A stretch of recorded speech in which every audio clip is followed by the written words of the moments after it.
সারাক্ষণ আমার মায়ের পাশে থাকতাম। আমার মা শয্যাশায়ী ছিলেন, প্রায় উনি অসুস্থ হয়ে যেতেন। আমি লোকমা খাওয়াতাম, আমার মায়ের হাত পা টিপে দিতাম, প্রেশার মেপে দিতাম, ওষুধ খাওয়াতাম। সারা রাত ঘুমাতেন না, ওনার মায়ের পাশে থেকে হাত বুলি বলে মাপে ঘুম পাড়িয়ে দিতাম। আমি সেই মাকে নিয়ে 22শে আগস্ট 2016 সালের রাতের ভাত খাচ্ছিলাম। আপনারা ক্ষমা করবেন, আমার মা নিয়ে কথা বলতে গেলে আমি আবেগ থামাতে পারি না। আমার মা ছিলেন আমার জীবনের শ্রেষ্ঠ বন্ধু। আমি আমার মার সাথে খেতে বসেছিলাম। এই সময় সরকারের গুন্ডা বাহিনী, আমি গুন্ডা বাহিনী এই জন্যই বলছি যে আইন প্রয়োগকারী সংস্থার লোক ওয়ারেন্ট ছাড়া, মামলা ছাড়া, ওয়ারেন্ট ছাড়া উঠিয়ে নিয়ে যাওয়ার মানেই গুন্ডারদের কাজ। সুতরাং যেই করুক না কেন সে গুন্ডা, এবং এটা করেছে সরকারের যেই বাহিনী হোক, সরকারি গুন্ডা বাহিনী। সরকারের গুন্ডা বাহিনী আমার বাসায় আসে এবং তাদের মধ্যে যাকে আমার একজন অফিসার বলে মনে হয়েছে, আমি 30 বছর একটা বাহিনীতে চাকরি করেছি, আমি পোশাক দেখলে বলতে পারি কে অফিসার, কে নিম্ন পদবীর কর্মকর্তা। তো যাকে আমার অফিসার বলে মনে হয়েছে সে আমার সাথে অত্যন্ত দুর্ব্যবহার করেছে, আমাকে তুই করে কথা বলেছে, আমার সাথে চরম দুর্ব্যবহার করেছে। আমি তাদেরকে জানতে চেয়েছি আপনারা কার, আপনাদের পরিচয় কী, আপনাদের পরিচয়পত্র দেখান। তারা আমার কথার জবাব দেয়নি। আমি বলেছি আপনারা আইন প্রয়োগকারী সংস্থা নাকি, আপনাদের আইন প্রয়োগকারী সংস্থা, আপনারা পরিচয়পত্র দেখান। কোনো জবাব দেয়নি। আমি জিজ্ঞাসা করেছি আমার বিরুদ্ধে কোনো মামলা আছে, কোনো ওয়ারেন্ট আছে? মামলা ওয়ারেন্ট ছাড়া আমাকে আপনারা গ্রেফতার করতে পারেন না, আপনারা আমাকে উঠিয়ে নিয়ে যেতে পারেন না, আপনাদের পরিচয়। তারা আবার কোনো কথার জবাব না দেখালে বলছে হাত দেন, হাত দেন, হাত দেন, হাত দেন, হাত করা হাতে নিয়ে বসে আছে, হাত দেন, হাত দেন, হাত দেন।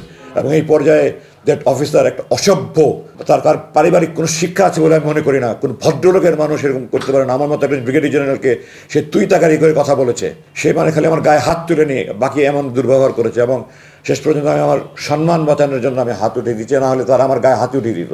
আমি হাত দিয়েছি, হাত বেঁধেছে, আমার চোখ বেঁধেছে, চোখ বেঁধে আমাকে নিচে গাড়িতে গিয়ে উঠিয়েছে, মাইক্রোবাসে নিয়ে উঠিয়েছে। এবং তখন পর্যন্ত আমি বলছি বারবার যে আমি সাবেক ব্রিগেডিয়ার জেনারেল, আমার জানার অধিকার আছে আপনারা কারা কেন নিচ্ছেন। তখন আমাকে তুই তাকারি করে কথা বলেছে, তোর সেনাবাহিনী, তোর এটা সেটা, এইভাবে কথা বলেছে আমাকে। তারপরে গাড়িতে নিয়ে আমাকে মুখোশ পরিয়েছে। তারপরে তারা আমাকে বাড়ি থেকে নিয়ে গেল। এখন আমি ফিরে এসে আরও যা জানতে পারছি সেটা হলো তারা আমার স্ত্রীর সাথে চরম দুর্ব্যবহার করেছে, তাকেও তারা উঠিয়ে নিয়ে যেতে চেয়েছিল এবং তার সাথে চরম দুর্ব্যবহার করেছে। তাকে এক পর্যায়ে গায়ে হাত দেওয়ার মতো অবস্থা হয়েছিল। সে আমার মার হাত জোরে ধরে বলেছে আমি একা যাবো না, নিতে হলে আমার মাকেও নিতে হবে। তারপরে তারা আমার মাকে তাকে আর কিছু বলেনি। কিন্তু আমার বাসার যুবতী কাজের মেয়ে, তার গায়ে হাত উঠিয়েছে। আমার বাসার যে দেখাশোনা করে আমাদের ম্যানেজার, তাকে মাটির বাড়িতে ফেলে তার বুকের উপরে লাফিয়েছে। বাসার যত সিকিউরিটি গার্ড ছিল, দারোয়ান ছিল, যত কর্ম ছিল, তাদেরকে নির্মমভাবে তারা নির্যাতন করেছে। আমার বাসা তছনছ করে তারা আমরালেরই বাক্স সব কিছু তারা ভেঙে চুড়ে, তারা মোবাইল, কম্পিউটার আর যা ইচ্ছা তারা নিয়ে গিয়েছে। আলমারি, স্টিলের আলমারি তারা ভেঙে ফেলেছে। এবং আমাদের বাসার রাস্তাটা একটা 200 গজের গলির সামনে বন্ধ।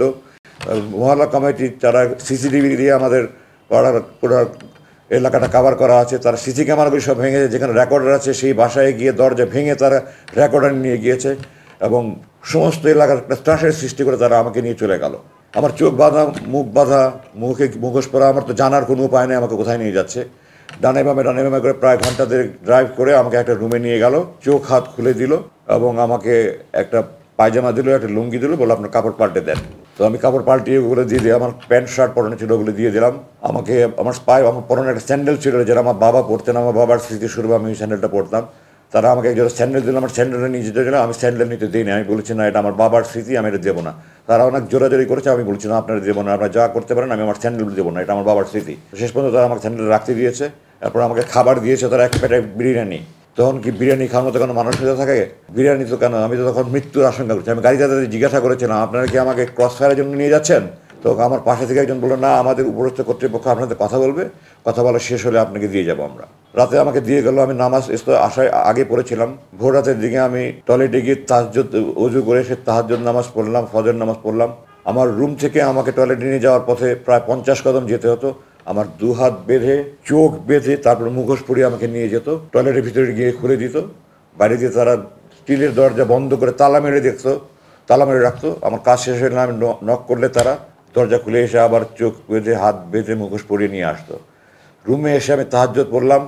তাহাজ্জুদ পড়ে আল্লাহর কাছে খুব কান্নাকাটি করলাম আর সারা রাত তুমি এই আতঙ্কে আছে। একটা পায়ের আওয়াজ শুনলে আমি মনে করছি এই বুঝে আমাকে ক্রস ফায়ার নিয়েছে, এই বুঝে বুঝে আমার ক্রস ফায়ার নিয়ে যাচ্ছে। তাহাজ্জুদে আল্লাহর কাছে চোখ ফেলে ফেলে চোখের পানি ফেলে কান্না করলাম, আল্লাহ এই নামাজ যদি আমার শেষ নামাজ হয়, জালেমদের হাতে আমার মৃত্যু রেখে থাকো, তুমি আমাকে শহীদের মর্যাদা দিও। আমার লাশ যেন কুকুর বিড়াল না খায় আল্লাহ। আমার লাশটা অক্ষত অবস্থা আমার স্ত্রী সন্তানদের কাছে পৌঁছে দিও। আমি তাহাজ্জুদের ফজরের নামাজ পড়ে দোয়া পড়ে বিছানায় শুনলাম, চোখে তো ঘুম আসে না। আগের দিন দুপুরে খেয়েছি, এরপরে তো সারা রাত ঘুম নাই, খাওয়া নাই, মৃত্যুর আতঙ্ক। পরের দিন সকালে নাস্তা দিয়েছিল আমাকে, চা পড়ার ডিম ভাজি। নাস্তা খাওয়ার তো নাস্তাটা দিয়ে দেখলেই আমার চোখ দিয়ে ঝরঝর করে পানি বলে, কারণ আমি মাকে নিয়ে খেতে বসছিলাম, মাকে দুইয়ের সময় লোকমা খাইয়ে দিতাম। আমি বললাম এগুলো নিয়ে যান, আমি খাবো না। এরপরে 12টার দিকে হঠাৎ করে আমার মনে হলো আমার হাত পা সব খিঁচুনি আসছে, আমার মনে হলো আমি যেন মরে যাচ্ছি, আমার চোখ মুখ অন্ধকার হয়ে আসছে। আমি চিৎকার চেঁচামেচি শুরু করলাম। এরপরে আমি আর কিছু বলতে পারবো না।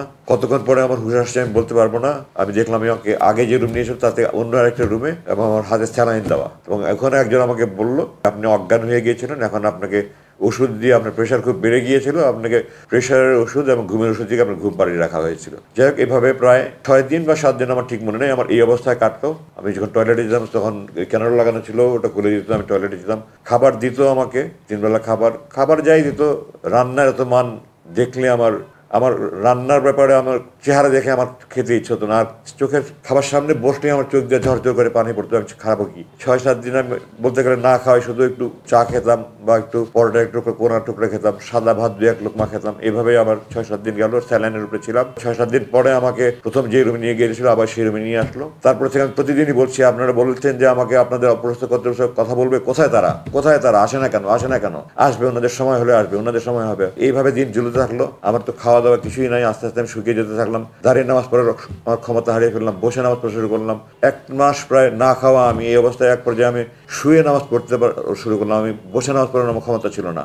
ঠিক 1 মাস পরের ঘটনা, 22শে আগস্ট রাতে নিয়ে গেল। 21শে আগস্ট রাত 11টা 50-এ আমাকে একজন এসে বলল, আপনার সাথে আমাদের বড় ভাই কথা বলবে। বড় ভাই শব্দটা আমি প্রথম শুনলাম ওখানে। আমি বললাম বড় ভাই মানে আমাদের উপরস্থ কর্তৃপক্ষ। তো আমি বললাম তো বাংলাদেশের সকল ব্যাংক, বিমা প্রতিষ্ঠান, স্কুল কলেজ সবখানে তো উপরস্থ কর্তৃপক্ষ স্যার বলে, আপনারা কি বড় ভাই বলে আমাকে বোঝাতে চাচ্ছেন যে আপনার বেসামরিক প্রতিষ্ঠান? আমি 30 বছর একটা বাহিনীতে কাজ করেছি, এই ধরনের কাজ কি কোনো বেসামরিক প্রতিষ্ঠান করে?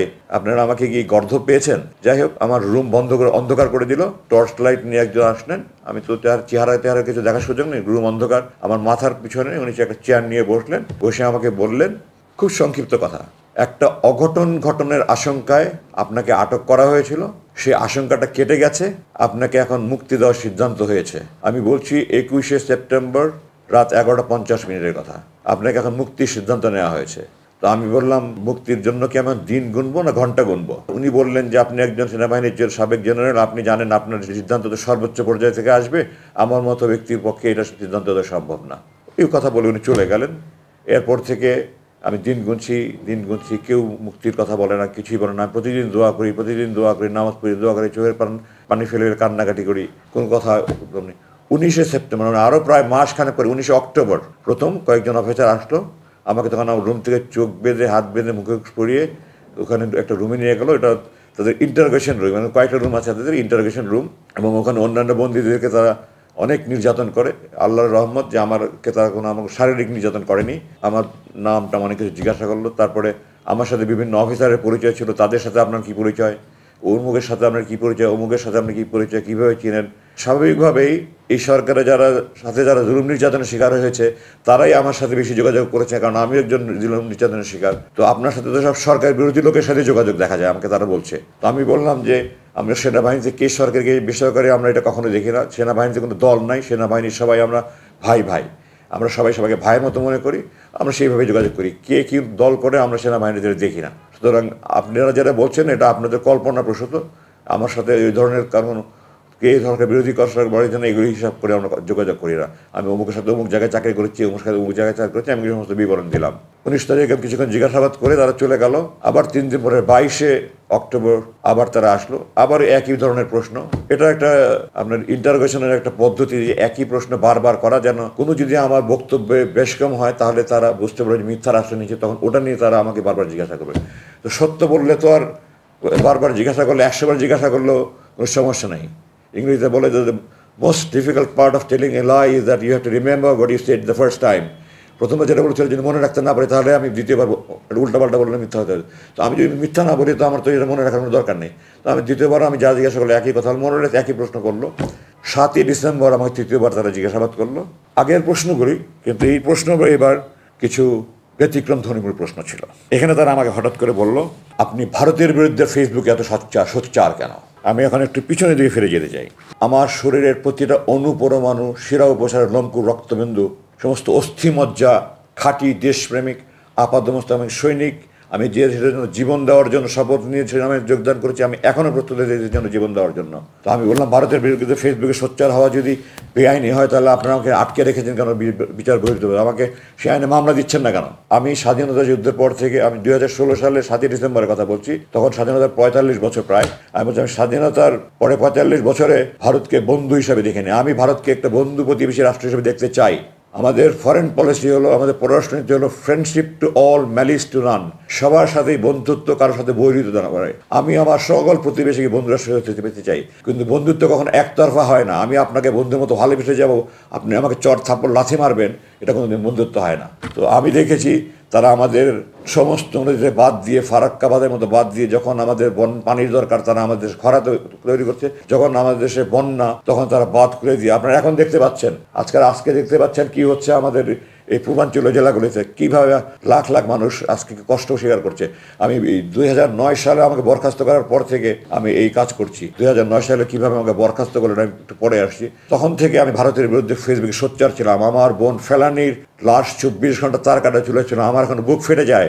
2 দিন পর পরে আমার ভাই বোনদেরকে বর্ডারে গুলি করে মারছে, কোনো প্রতিবাদ নাই, কোনো প্রতিবাদ নাই। তারা আমাদের চারিদিকে তার কাটা বাড়া দিয়ে রেখেছে, ওয়াচ টাওয়ার বানিয়ে রেখে, ডগ বানিয়ে তারা আমাদের বাণিজ্যিক বৈষম্য তৈরি করে রেখেছে। এগুলোর কোনো প্রতিবাদ নাই, কেউ কিছু বলে না।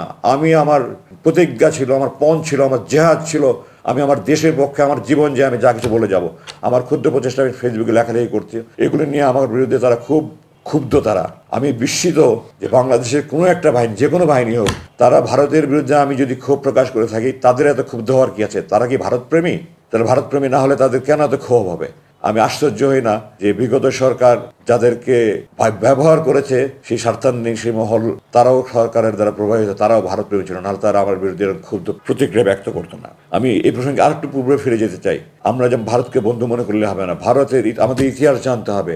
আমরা যদি ইতিহাস না জানি তাহলে আমরা ভুল করব। আমরা বারবার ভুল করেছি, আমরা এখন আর ভুল করতে চাই না। 1905 সালে ব্রিটিশ সরকার আমাদের এই বঙ্গভঙ্গ করেছিল পূর্ব বাংলা মুসলমানদের উন্নতির জন্য। ভারত এটার বিরুদ্ধে আন্দোলন করে, বঙ্গভঙ্গ রদ মানে বাতিল আন্দোলন করে, এটাকে বাতিল করে আমাদের 2 বাংলা এক করেছে। তারা আমাদের মুসলমানদের উন্নতি চায়নি। 71 সালে, আপনারা জানেন না, দেশবাসীর জানা উচিত এগুলো, আমরা মৈত্রী চুক্তি নামে অক্টোবর 1971 সালে আমাদের অস্থায়ী সরকার একটা চুক্তি করেছিল। সৈয়দ নজরুল ইসলাম সাহেব অস্থায়ী চুক্তি করে স্বাক্ষর করে অজ্ঞান হয়ে গিয়েছিলেন। আমার কথা নয়, আপনারা 266 দিনের স্বাধীনতা আওয়ামী লীগ অ্যাডভোকেট নুরুল কাদেরের বই পড়ে দেখেন। ওনার কথা আছে যে অস্থায়ী সরকারের অস্থায়ী রাষ্ট্রপতি সৈয়দ নজরুল ইসলাম স্বাক্ষর করে অজ্ঞান হয়ে গেছিলেন। ওটা চুক্তি ছিল। আমি 3টা আপনাদের শুধু দৃষ্টি আকর্ষণ করছি। 1 নম্বর, এই দেশে কোনো সেনাবাহিনী থাকবে না, এই দেশে ভারতের সেনাবাহিনী থাকবে। 2, এই দেশের প্রশাসনে যারা মুক্তিযুদ্ধে যোগদান করেছে তারা বাদে বাকি সবাইকে অপসারণ করতে হবে। ভারতের প্রশাসনের লোক এই দেশে প্রশাসন চালাবে। এই দেশের প্রশাসনের শতকরা 1জন লোকও মুক্তিযুদ্ধে যোগদান করেনি, আপামর ছাত্রজনতা যোগদান করেছে। তার মানে এই দেশের প্রশাসন তাদের হাতে তুলে যাবে। তৃতীয়ত, এই দেশের পররাষ্ট্র মন্ত্রণালয় এবং প্রতিরক্ষা মন্ত্রণালয় ভারতের নিয়ন্ত্রণে থাকবে। আমি দেশবাসীর কাছে জানতে চাই, আপনারা বলেন এটা কি স্বাধীনতার চুক্তি, মৈত্রী চুক্তি না গোলামীর চুক্তি? এই চুক্তি যারা করেছে তারা মির্জাফরের বংশধর, তারা এই দেশকে বিক্রি করে দিচ্ছিল। আল্লাহ আমাদেরকে রক্ষা করেছেন। আমি এগুলির বিরুদ্ধে সবসময় সোচ্চার ছিলাম। সেনাবাহিনীর চাকরি করা অবস্থায় আমি এগুলি বলতে পারিনি। 2009 সাল থেকে আমি বলেছি, এটাই ছিল আমার অপরাধ, এটা আমার বড় অপরাধ ছিল। আর অপরাধ, আমি অধ্যাপক গোলাম আজমের ছেলে। এই কারণে তারা আমাকে নিয়ে বন্দি করে রেখেছে। 29,794 ঘন্টার কাহিনী, 29,794 দিন বলেও শেষ করা যাবে না। সেই নির্মম কারাগারে আল্লাহ আমাকে চোখ দিয়েছেন, আল্লাহ পৃথিবী দেখার জন্য। আমার এটা অধিকার, আমার সেই অধিকার কেড়ে নেওয়া আছে। আমি আল্লাহর আকাশ দেখিনি, বা সূর্য দেখিনি, চাঁদ দেখিনি, মেঘ দেখিনি, বৃষ্টি দেখিনি, রোদ দেখিনি, আমি আল্লাহর মাটি দেখিনি, গাছ দেখিনি। আমার রুমের দক্ষিণ দিকে 2টা ছোট ভেন্টিলেটর ছিল, ওগুলো দিয়ে মাঝে মাঝে একটু আলো দেখা যেত। আমি মাঝে মাঝে ওই তাকিয়ে দেখতাম। তারা একটা সিসি ক্যামেরা দিয়ে খেয়াল করে ওটাও বন্ধ করে দিয়েছে। আমার বুক হাহাকার করতো, আমি আল্লাহর দুনিয়া দেখতে চাই। মাঝে মাঝে মনে হতো আমি বন্ধ করে তাহাজ্জুদ পড়ে যে আল্লাহ যারা তোমার দুনিয়া দেখা আমার জন্য বন্ধ করে দিয়েছি তুমি তাদের দৃষ্টিশক্তি বন্ধ করে দাও। কিন্তু আমি আল্লাহর কাছে বিচার দিয়েছি, আল্লাহ বন্ধ করি না, তুমি আকামুল হাকিমিন সর্বশ্রেষ্ঠ বিচারক আল্লাহ, তুমি তাদের ব্যবস্থা নিও। আমি দেশবাসীর কাছে বলতে চাই, আপনারা যদি মনে করেন আমি ভারতের বিরুদ্ধে প্রতিবাদ করে অন্যায় করেছি, খারাপ কাজ করেছি, দেশ বিরোধী করেছি, আমাকে ফাঁসিয়ে দেন, আমি হাসতে হাসতে ফাঁসির মধ্যে যাবো, দৃঢ়ভাবে বলছি। আর যদি আপনারা মনে করেন আমি দেশপ্রেমিক হিসেবে সঠিক কাজ করেছি, তাহলে যারা আমার উপরে জুলুম করছে তাদের বিরুদ্ধে আমি সরকারের কাছে বিচার চাই, আপনাদের কাছে বিচার চাই। আপনারা এদেরকে খুঁজে বের করুন, এদেরকে একটা একটা করে বিচার করে তাদের যদি যার যে প্রাপ্য শাস্তি তা সেই শাস্তি প্রাপ্য তবে সরকারের কাছে আহ্বান জানাই। আমাকে সহ যত রকমের যত গুম খুন ধর্ষণ রাহাজানি যত অন্যায় বিচার জুলুম হয়েছে এই সবগুলির দোষী ব্যক্তিদের শাস্তি পূর্ণাঙ্গ বিচার করে মৃত্যুদণ্ড হোক, যে দণ্ড হোক আপনার সেই দণ্ড প্রদান করেন। আমার ওখানে দিনগুলো কীভাবে কেটেছে এগুলো আমি মনে করে আমার বুক ফেটে যায়। আমি এগুলি ওই দুর্ধর্ষ এই বিভীষিকাময় দিনগুলোর কথা মনে করতে চাই না। আমার চোখ 41,000 বারের মতো আমি হিসাব করেছি এই 8 বছরে মোট 41,000 মতো আমার হাত করা পড়েছে। আমার হাতের এখানে শত শত দাগ হয়ে গেছে, আমার চোখের এখানে চোখ এত জোরে বাঁধতো চোখের মনি মনে হয় ফেটে যাচ্ছে। আমি অনুরোধ করতাম একটু ঢিলা করে বাঁধেন, একটু ঢিলা করে বাঁধেন, আমার চোখে মনি ব্যথা হচ্ছে, আমার নাককে চাপ পড়ছে, আমি শ্বাস নিতে পারছি না। কোনো মায়া দয়াহীন ছিল না। আর কষ্ট লাগতো যে ছেলেগুলি রুমে আমাকে খাবার দিত বা আমাকে টয়লেটে নিয়ে যাওয়া আসা করতো, সেই ছেলেগুলি আমি যখন 1981 সালে কমিশন হই, যে সৈনিক আমার বুট পালিশ করতো তাদের নাতির বয়সী ছেলে, আমার বড় সন্তান থেকে 10-12 বছরের ছোট ছেলে, তারা আমাকে ধমকের সুরে হুকুমের সুরে কথা বলতো। আমার সমস্ত শরীর আগুন জ্বলতে, কিছু করতে পারতাম না, প্রতিবাদ করতে পারতাম না। ওইখানে দৈনন্দিন প্রশাসন দেখার জন্য একটু সিনিয়র লেভেলের, আমার ধারণা তারা ওই হাবিলদার পর্যায়ের হবে। আমি তাদের কাছে বারবার অনুরোধ করেছি, 2-1 জন ছিল একটু সহানুভূতির ছিল, 2-1 জন ছিল, তারাও ওই সুপারভাইজাররা আমার সাথে চরম দুর্ব্যবহার করেছে। এক পর্যায়ে এমন হলো যে একটা ছেলে বারবার দুর্ব্যবহার করছে, আমি তাকে বারবার পরিবর্তন করার কথা বলছি, তাকে পরিবর্তন করছে না। আমি সুপারভাইজারকে বললাম যে আমি যদি আপনারা যদি একে পরিবর্তন না করেন তাহলে আমার খাবার সময় যদি তার ডিউটি থাকে আমি খাদ্য বর্জন করবো। আমার সুপারভাইজার আমাকে হুমকি দিল, আপনি যদি খাদ্য বর্জন করেন তাহলে প্রতিবেলা খাবার সময় আমি তাকে ডিউটি দেবো। এবং সে সেটা বাস্তবায়ন করেছে। আমি 2 দিন শুধু মুড়ি পানি খেয়ে থেকেছি, কারণ যখনই আমার নাস্তার সময় তাকে ডিউটি দেয়, যখনই আমার দুপুরে খাবার সময় তাকে ডিউটি দেয়, যখনই আমার রাতের খাবার সময় তাকে ডিউটি দেয়। এটা গত বছর শেষের দিকের কথা বলছি, আমার কথা একটু আগে পিছিয়ে হয়ে যাবে, কিছু ক্ষমা করবেন আমাকে। ডাক্তার গত জানুয়ারি মাসের 19-20 তারিখের দিকে আমার দেখতে আসলো। প্রথম দিকে প্রায় 1 মাস পর পর দেখতে আসতো, এরপরে বছরখানেক পর থেকে 2 মাস পর পর দেখতে আসতো, বছর 3 পর থেকে 3 মাস পর পর দেখতে আসতো, শেষ পর্যন্ত 3 মাস পর পর দেখতে আসতো। তো গত জানুয়ারি মাসে ডাক্তার 19-20 তারিখে থেকে আমার দেখতে আসলেন, আমাকে বললেন আপনি কেমন আছেন। আমি বললাম ডাক্তার সাহেব, বললাম ডাক্তার সাহেব আপনাকে হাত জোর করে বলছি আমার শারীরিক চিকিৎসা দরকার নেই, আপনি আমাকে মানসিক নির্যাতন থেকে রক্ষা করেন, আমি সহ্য করতে পারি না। এই যে যারা আমার বুট পালিশ করেছে তাদের নাতির বয়সী ছেলেরা আমার সাথে যেই ব্যবহার করে, আমার বাবা মা, বড় 3 ভাই, আমার চাচা চাচি, মামা মামি, খালা খালি, খালু ফুফা ফুফু, মোট 35 জন। এই 35 জন মিলে সারা জীবনে আমার সাথে দুর্ব্যবহার করেনি। একটা ছেলে শুধু কয়েক মাসে আমাদের সাথে দুর্ব্যবহার করেছে। আমি সেনাবাহিনীর চাকরি তো সিনিয়র কর্তৃক দুনিয়াতে বকা ঝাওয়া দেওয়া এটা যে কোনো বাহিনীতে হয়ে থাকে। আমার 35 বছর সেনাবাহিনীর চাকরিতে আমার সিনিয়ররা আমাকে এত বকাঝকা করেনি, একটা ছেলে আমার সাথে এত দুর্ব্যবহার করছে। আমি সুপারভাইজারকে বারবার বলেছি আপনি তাকে দয়া করে পরিবর্তন করেনি। আমি ডাক্তার সাহেবকে সব বললাম, আমি তাকে যখন বলেছি যে আমি খাদ্য বর্জন করবো, সে তখন বলেছে আমি তাকে বারবার ডিউটি দিব এবং সে হুমকি বাস্তবায়ন করেছে। তারপরে ডাক্তার সাহেব দয়া পরবশে উনি উদ্বস্ত কর্তৃপক্ষ করে ওই সুপারভাইজার ওই সৈনিককে পাল্টে দিয়েছে। তো আমার এই কষ্ট আমি আপনাদেরকে ভাষায় প্রকাশ করতে পারি না, প্রকাশের কোনো ভাষা নেই। যারা এই সুপারভাইজারের বয়সের ছেলেরা, তাদের জন্মের আগে তাদের মতো আমি তাদেরকে একজনকে বলেছিলাম একদিন যে সুপারভাইজার সাহেব আপনার জন্মের আগে আমি আপনার মতো লোক চড়িয়ে খেলেছি, আমার চোখের ইশারা তারা বুলেটের মতো কাজ করেছে, আজকে আপনি আমার সাথে দুর্ব্যবহার করছেন। সে তারপরেও দুর্ব্যবহার করেছে এবং দুর্ব্যবহার না, তারপরে আমার চোখ আরও বেশি টাইট করে বাঁধা শুরু করেছে, আরও নতুন নতুন। আগে আমাকে প্রথমত নামাজের সময় বলতো, তারা নামাজের সময় বলেন। আমি বললাম আপনার কি মুসলমানের ছিলেন নাকি, আমাকে নামাজের সময় বলেন। আমি তাহাজ্জুদ করে বসে আছি, ফজর নামাজ পড়বো, কিন্তু নামাজের সময় বলে না। আমি জোহরের নামাজের টাইম জানতে চাচ্ছি যে জোহরের নামাজের ওয়াক্ত হলে নামাজটা পড়ে একটু শুভ, তারা নামাজের টাইম পড়ে না। আমার আজান মাঝে মাঝে শোনা যেত, হালকা হালকা শোনা যেত, ভেন্টিলেটরটা বন্ধ করার পরে ওটাও শোনা যেত, কারণ চারিদিকে তো আপনার এক্সস্ট ফ্যান আর জেনারেটরের মতো সাউন্ড আর পানির পাম্পের মতো বিভিন্ন রকমের সাউন্ড।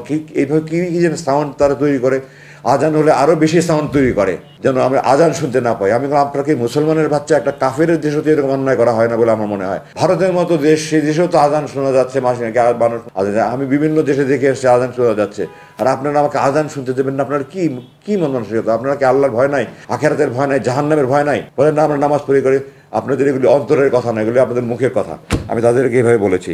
আমি বহুবার বলেছি, 5বার আমি লিখিতভাবে দিয়েছি। আপনারা শেষবার আমাকে বললো যে আমরা 7ই ডিসেম্বর যেন আমার কথা বললো, ভারতের বিরুদ্ধে এত সত্যাগ্রহগুলো বলার পরে বললো আমরা আপনার বিরুদ্ধে কিছু তদন্ত করছি, তদন্ত চলাকালীন আপনার থাকতে হবে।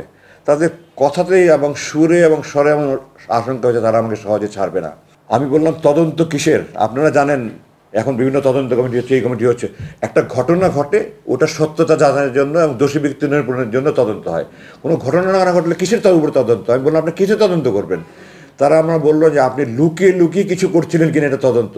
আমি বললাম এটাকে কি তদন্ত বলে? আর যদি তদন্তই হয় আমার বিরুদ্ধে কী অভিযোগ আমাকে জানাতে হবে, আমাকে আত্মপ্রকাশ আমাদের সুযোগ দেবে। আপনারা কী করছেন? বলেন না আমরা তদন্ত করছি, আপনার থাকতে হবে। ওইভাবে আমি থাকতে থাকলাম, চলতে থাকলাম।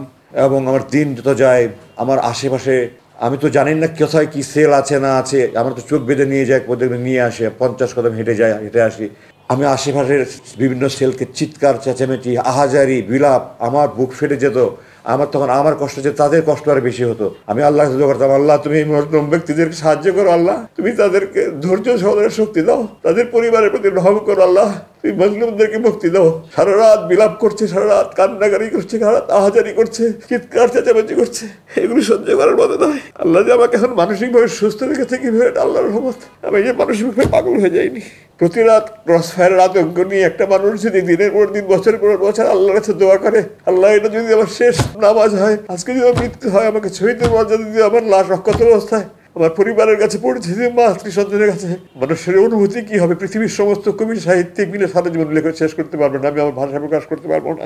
এত কিছুর মধ্যে আমি নিরাশ হইনি। কোরআনে আল্লাহ বলেছে লা তাকনাতু মির রাহমাতিল্লাহ, তোমরা আল্লাহর সাহায্য থেকে নিরাশ হয়ে না। হতাশা এসেছে, বিষণ্ণতা এসেছে, দিনের পর দিন খাবার খায়নি, মন ভেঙে একেবারে চুরমার হয়ে গেছে, আমি আল্লাহর সাহায্য থেকে নিরাশ হইনি। আল্লাহর সাহায্য থেকে নিরাশ হয়নি। আল্লাহ আপনাদের দোয়ায় আমাকে সেই শক্তিটা দিয়েছিলেন এবং আল্লাহ শক্তি দেওয়ার ফলেই এই ছাত্র জনতার এই গণবিপ্লবের মাধ্যমে যে বিজয় অর্জন হয়েছে, এরপরে আমাকে তারা মুক্তি দিতে বাধ্য হয়েছে। এই প্রসঙ্গে আমি একটা কথা একটু গুরুত্বের সাথে বলতে চাই।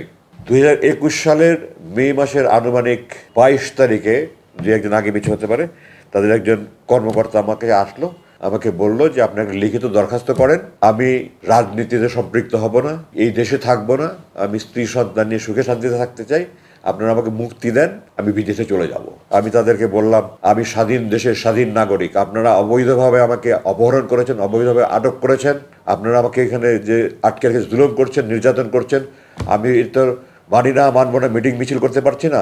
আমি এটার প্রতিবাদে, এই যে আপনারা দেখতে পাচ্ছেন আমি বড় চুল রেখেছি, আমি বলেছি এটা আমার মৌন প্রতিবাদ। আপনারা যখন মৌন প্রতিবাদ দেখেন, মিটিং মিছিল হয় না, শুধু প্ল্যাকার্ড হাতে নিয়ে দেখে, আমি বলেছি এটা মৌন প্রতিবাদ। যতবার এটা দেখবেন আপনাদের যেন মনে হয় আপনারা আমাকে অবৈধভাবে অপহরণ করেছেন, অবৈধভাবে আটক রাখছেন, আপনারা আমার জুলুম করছেন, হারাম কাজ করছেন, এই কথাগুলো যেন আপনাদের বুকে বাঁধে, এ আমার মৌন প্রতিবাদ। তো আমি স্বাধীন দেশের স্বাধীন নাগরিক, আমার ব্যক্তিগত ইচ্ছা আমি রাজনীতি করবো কি করবো না, আমি দেশে থাকবোই থাকবো না, মুসলেকা দিয়ে আমি মুক্তি পেতে চাই না। আল্লাহ আমাকে এই সৎ সাহসটুকু দিয়েছিলেন, আমি এটা দৃঢ়তার সাথে বলেছি, তারপরে আমাকে আর কিছু বলেনি। জুলাই মাসের এখন শেষ দিকে আসি। আমি যেখানে ছিলাম সেখানটায় আমি প্রতিদিন প্লেন ওঠার আওয়াজ পেতাম। দৈনিক আপনার যে আমাদের ডোমেস্টিক ফ্লাইট যেটা বলা অভ্যন্তরীণ, ওটার আওয়াজে প্লেনগুলো একরকম, আর যেগুলি বোয়িং আন্তর্জাতিক বিমানের ওগুলোর আওয়াজ এখন 2 রকমের আওয়াজে পার্থক্য বুঝতে পারতাম। তো টোটাল দিনে 20 থেকে 22টা প্লেনের আওয়াজ পেতাম। জুলাই মাসের মাঝামাঝি থেকে আমি দেখলাম প্লেনের আওয়াজ কমে গেল। তো আমি ধারণা করলাম হয়তো বাইরে কোনো আন্দোলন হচ্ছে। সাধারণত আমাদের কাছে লাগাতার হরতাল হলে তখন প্লেনের চলাচল বন্ধ। আমি এই ধরনের একটা আলোচনা যে রাজনৈতিক হয়তো লাগাতার হরতাল হচ্ছে বা এই ধরনের কিছু একটা, আমাদের দেশের ছাত্র জনতা যে কি এত বিপ্লব ঘটিয়ে দিবে এটা আমি কল্পনাও করতে পারিনি। আমি প্রাউড অফ দ্যাট। আমি আপনাদের কাছে গর্বিতভাবে গর্বের সাথে বলতে চাই যে আমি এই তরুণ ছাত্রদের ব্যাপারে গর্ববোধ বোধ করছি যে আমরা দেখিয়ে দিয়েছি বিশ্বের কাছে আমরা কি করতে পারি। তো আমার কল্পনাও করতে পারিনি যে তারা এত বিশাল কিছু একটা অর্জন করতে পারবে। কিন্তু আমার মনে হচ্ছিল কিছু একটা করতে হচ্ছে, কিছু একটা হচ্ছে। আমি দুজনের একটু জিজ্ঞাসাবাদ করার চেষ্টা করছি, বাট আমি আমার সাথে কথা ছিল যারা রুমে আসবে প্রয়োজনীয় একটা কথাও বলবেন না। আমি একটু দিনে মাঝে মাঝে তাদেরকে, তারা অনেকে আমার আছে, আমি কোরআন হাদিস পড়ি, আমার কোরআন হাদিসে বিভিন্ন মশলা মশাইল জানতে চেত, নামাজের বিভিন্ন বিষয় জানতে চেত। এগুলি নিয়ে কথা বললে আমার সিসি ক্যামেরা দেখে সুরাইজার হাজির হয়ে যেত। আপনি কথা বলছেন কেন, প্রয়োজনীয় কথা বলছেন কেন? তা আমি বলেছি যে আমি কোনো আজে বাজে কথা বলছি না। আবার জিজ্ঞাসাবাদের সময় আমাকে বলছিল যে আপনি সৈনিক যারা ডিউটি করে তাদের আজে বাজে কথা বলবেন না। আমি তাদেরকে বলতাম যে আপনাদের কর্মকর্তারা আমাকে অবৈধভাবে অপহরণ করেছে, অবৈধভাবে আটক করে রেখেছে, এটা হারাম কাজ করে, জুলুম কাজ করে। এটা আমি যারা আমাকে রুম থেকে ডিউটি করে নিয়ে যেত, খাবার দিত, তাদেরকে মাঝে মাঝে বলতাম। তারা এগুলো উপস্থিত কর্তৃপক্ষ জানানোর পরে আমাদের অফিসাররা বলেছিল, তারা জিজ্ঞাসাবাদের সময় আপনি তাদের আজে বাজে কথা বলেন কেন। তো আমি তাদের দৃঢ়তার সাথে বলেছি, আপনারা বাংলাদেশ সেনাবাহিনীতে জিজ্ঞাসা করে আসেন। আমি বাংলাদেশ সেনাবাহিনীতে একটা আদর্শ সেনা কর্মকর্তা হিসেবে দৃষ্টান্ত স্থাপন করার সৌভাগ্য আল্লাহ আমাকে সেই সুযোগ দিয়েছেন। আজমি কোনো আজে বাজে কথা বলে না। আপনারা বলেন আমি কি হতো, একটা বাক্য বলেন আমি কি আজে বাজে। তারা তো এই কথা বলতে পারছে না, মুখ দিয়ে উচ্চারণ করতে পারছে না, আমরা অবৈধ কাজ করেছি, অপহরণ কাজ করেছি, এগুলো মুক্তি বলতে পারছে, খালি বলে আজে বাজে কথা বলবেন না। আমি বললাম আমি কোনো আজে বাজে কথা বলি না, যা বলি আমি প্রয়োজনের কথা বলি। ওই সুপারভাইজার এসে বলে যে আপনি প্রয়োজনীয় কথা বলবেন না। আমি বললাম আপনার প্রয়োজন আর আমার প্রয়োজন তো এক না। আমি তাদেরকে আল্লাহ রসুলের কথা বলি, আমি আল্লাহ রসুলের কথা বলেই যাব। আমার যদি মৃত্যু হয় তাও আমি বলে যাবো, আপনার যা পারেন করেন। তারপরে শুধু বললেন না আপনি কথা বলেন না, উপরস্থ কর্তৃপক্ষ জানলে অসুবিধা হবে। তো আমি সময় সুযোগ মতো তারা জিজ্ঞাসা করতো, বলতো, অনেক সময় আমার মন ভালো থাকলে আমি নিজে থেকে বলতাম। এই জুলাই মাসের 5 তারিখে যে বিপ্লব হয়ে গেছে এটা তো আমি জানি না। আমাকে 5 তারিখ 10:30টার সময় এসে বললো যে আপনাকে ডাক্তারের কাছে নিয়ে যাওয়া হবে। ডাক্তার প্রথমের দিকে সকালের দিকে আসতেন। আমি তো ডাক্তারকে বললাম যে সকালের দিকে তো আমি ফজর নামাজ তাহাজ্জুদ পড়ে ফজর পড়ে ঘুমাই, আমার যদি 2টার দিকে আসে আমার সুবিধা হয়। তারপর তিনি 2টার দিকে আসতেন এবং তিনি 30শে জুলাই আমার যতটুকু মনে পড়ে শেষ দেখে গেছেন। তাই মানে এই কয়েকদিন আগে আমাকে দেখে গেলো, 5 দিন আগে ডাক্তার দেখে গেলো, আমার রক্ত পরীক্ষা গেলো এবং ডাক্তার রিপোর্ট আমাকে জানালো সব রিপোর্ট নর্মাল আছে। তো এখন ডাক্তারের কাছে 10:30টার সময় কোথায় নিয়ে যাবেন, বলেন আপনাকে ডাক্তারের যেতে হবে। বলে আমাকে আমার রুম থেকে চোখ হাত বেঁধে মুখোশ পরিয়ে একটা গাড়িতে করে এই 1-1.5 মিনিট গাড়ি চালিয়ে ওখানে আশেপাশে কোনো আরেকটা রুমে নিয়ে গেল। এখন আমি ধারণা করি ব্রিগেডিয়ার হাসান নাসিরের নেতৃত্বে কিছু সংখ্যক সামরিক অফিসার, কর্নেল হাসিনের মতো সাহসী সামরিক অফিসার, ব্রিগেডিয়ার হাসানের সাহসী অফিসার, কিছু অফিসার বোধহয় ওই কচু খেতে যে ডিজিএফআই আছে ওই অফিসের সামনে গিয়ে তারা চিৎকার চেঁচামেচি করেছে, আমরা আজমিকে চাই, আজমিকে চাই। তখন তারা তাদের 24 ঘন্টা সময় নিয়েছে, এই ধরনের একটা কিছু সম্ভবত আমি যতটুকু শুনতে পেরেছি বাইরে এসে। ওই জন্য তারা যদি ঢুকে পড়ে এবং ওই রুমগুলোতে আমার সার্চ করে, এই জন্য তারা আমার ওখান থেকে সরিয়ে আরেকখানে নিয়ে গেল।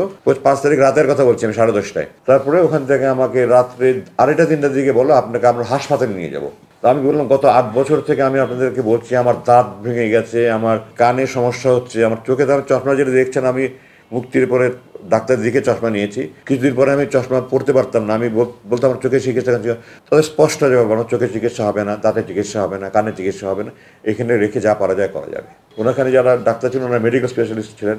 আমার প্রথমে যাওয়ার পর যখন চোখ বাঁধতো এখানে আমার ঘা হয়ে গেল, তো একটা ওষুধ দিলেন, পরে এটা পুরো মুখ ঘা ছড়িয়ে গেল। যাই হোক পরবর্তীতে ওষুধ আমার ওই মুখে এখনও চারিদিকে অনেক সমস্যা রয়ে গেছে, চামড়ায়, হাতে পায়ে চামড়া নানা সমস্যা হয়েছে। তো আমি বললাম যে এত 8 বছর ধরে আমি বলছি আপনাদের কাছে আমাকে হাসপাতালে নিয়ে যাবেন, হাসপাতালে নিয়ে যেতেন না, এখন রাত 3টার সময় আপনার হাসপাতালে নিয়ে যেতে কী কথা, বলে না যেতে হবে। তো তার যেতে হবে বলে তার কিছু উপায় নেই, চোখ হাত বেঁধে আবার মুখোশ পরে অ্যাম্বুলেন্সে করে যাচ্ছে যাচ্ছে যাচ্ছে, রাত 3:30টার দিকে যাচ্ছে যাচ্ছে যাচ্ছে, আর শেষ নাই।